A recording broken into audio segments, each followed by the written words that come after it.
Baxırıq burada qarışıq dövrənin hərfləndirmə metodu ilə sadələşdirilməsinə. Deməli, ilk öncə mənbənin qütblərindən başlayıram. Bura 1 deyirəm məsələn A, düzdürmü? Burada baxıram, bura deyirəm B. İndi getdik hərfləndirməyə. Bura A dedimsə, gəlirəm, eyni naqildir. Qabağıma hələ ki kondensator çıxmayıb. Deməli, hərfi dəyişmirəm. Burada olur A. Gəlirəm bu yolla müqavimət, yəni kondensator. Gəlirəm bu yolla yenə kondensator var. Burada da, burada da. Deməli, A ilə işim bitdi. Keçirəm buradan B-yə. Gəlirəm, bura boş naqildir. B. Şimdi buradan gedirəm, kondensator var. Buradan gedirəm, kondensator var. Buradan da, buradan da. Deməli, B hərfi ilə də işim bitdi. Şimdi 3 naqil çıxan hissəni adlandırmalıyam. Bura deyirəm, məsələn, bura deyirəm bir D hərfi. Bura D-dir. Buradan 3 dənə naqil çıxır, amma hamısında kondensator var deyə D hərfi ilə də işim bitdi. İndi keçirik burada. Yenə hara qaldı naqillər birləşən? Baxın, burada 3 dənə naqil birləşib. Bura deyirəm bir Y hərfi. Düzdürmü? Y hərfi, indi buradan baxıram naqil, buradan baxıram. Naqil deyəndə boş naqil deyil də, yəni kondensator var. Kondensator varsa hərfi dəyişməliyəm. Amma hər yerə adlandırmışam naqillərin birləşdiyi hissələri. Deməli, hərfləndirdim. İndi keçirəm dövrənin sadələşdirilmiş sxemini qurmağa. Baxıram, mənbənin bir qütbünə A demişdim. Bura A. Digər qütbünə B demişəm. Burada yazdım B. A ilə B arasında, bir də A ilə Y arasında, bir də D arasında mən kondensatorları bölüşdürəcəm. Deməli, A ilə B arasında nə yerləşir burada?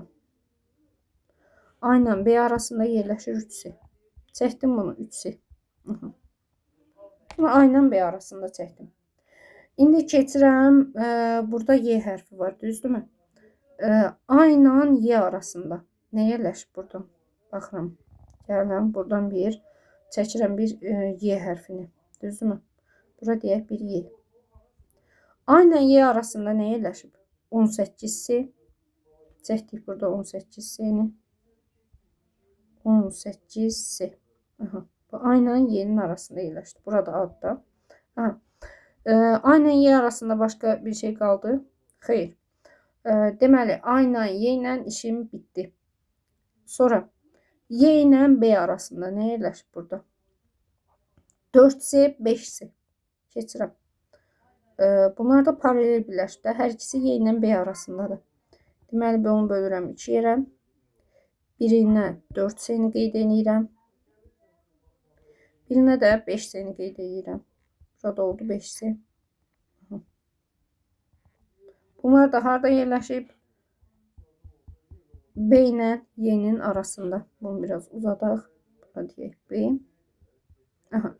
Bu da yerləşdi B ilə Y-nin arasında. Baxın belə. Buranı çəkdik. İndi nə qaldı bizdə? Qaldı A ilə D arası və D ilə B arası. İndi baxıram. A ilə D arasında nə yerləşir? A ilə D arasında 2-dən kondensator var. Birinin tutumu C, birinin tutumu 2C. Bunlar hər ikisi, yəni aralarında potensiallar fərqi AD'dir, AD'dir. Deməli, bunlar paralel birləşib. Qeyd edirəm, bunu 2 yerə bölürəm buradan da. Birinə qeyd edirəm C-ni, birinə qeyd edirəm 2C-ni. Burada da bir D hərfi çəkirəm. D hərfi. Sonra nə qaldı? Bir də D ilə B arasında 6C. Keçirəm buradan da 6C-ni qeyd elədik. Dövrəni sadələşdirdik. İndi keçirəm bu dövrəni sadələşdirilmiş sxemidir. Buradan da ümumi kondensatorun tutumunu hesablayacağım. İndi baxıram ki, burada bu ikisinin tutumu nə qədərdir? 4C, 5C və paralel birləşib. Deməli, sonda bunları toplamalıyam. 5C'nin üstünə 4C'ni gələcəm, elədi 9C. İndi bunu silib yerinə tək bir 9C yaza bilərəm də. Gəlin bunu silək. Yerinə tək bir 9S yazaq. Bura yazdım 9S. İndi nə edirəm buradan? Buradan keçirəm. Baxın burada 2 dənə paralel birləşdirilmiş kondensator var. Birinin tutumu 2S, birinin tutumu S. Ümumi tutumunu hesablayanda bunların toplamalıyım. Çünki paralel birləşib. 2S'nin üstünə S gəlirəm, eləyir 3S. Şimdi bunları silip yerine bir 3S yaza bilərəm də. Bunda bunları da silirəm. Yerine yazıram bir 3S. 3S. Aha. İndi baxıram ki bu ikisi, yəni 6S ilə 3S ardıcıl birləşib. Ümumi tutumunu hesablayanda nə edəcəm? 3S'ni vuracam 3S'ni vuracam 6S'yə. Böləcəm 3S üstəgəl 6S'yə, yəni 9S'yə.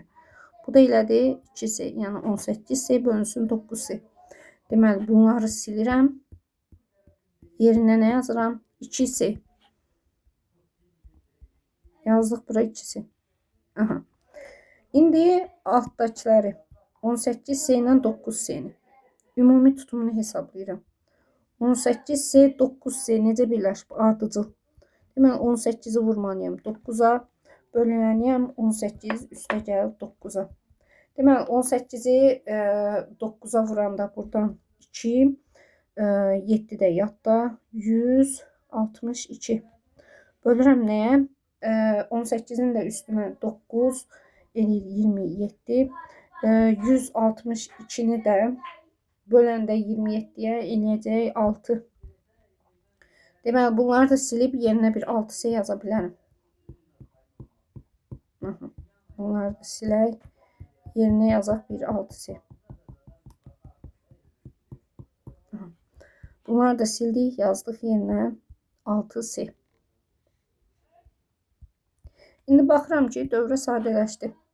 Bunlar da üçü paralel birləşib. Paralel birləşmədə nə edirəm? Ümumi toplayıram. Dövrənin ümumi tutumu S ümumi nə qədər elədi? 2S üstəgəl 3S üstəgəl 6S. Yəni 5S üstəgəl 6S, sonda cavabımız oldu 11S.